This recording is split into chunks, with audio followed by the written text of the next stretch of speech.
Do you want to link a WeChat to your LinkedIn profile? If so, I'm going to show you how easy it is to do that. Now, all you have to do, guys, is simply click on your LinkedIn profile on the upper left-hand side.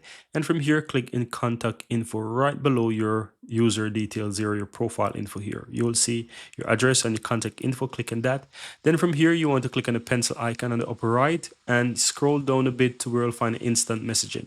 Now, as you can see, I already have Skype there, but I can add my WeChat if I have that as well. Or if you don't have anything, you can just simply add whatever instant messaging you have there. Now, there are a few options there in the list, so let me show you. So if I'm going to add my WeChat, I'm going to click on that, and you can add your WeChat username. If you click in the service, you will have WeChat. There's other option as well. So you can click on WeChat, for example, and you can add the username. So let's say my WeChat username is Drew or Drew Tutorial, whichever one I want to write. I can just simply have that in and click on save, and it's going to add it to my account.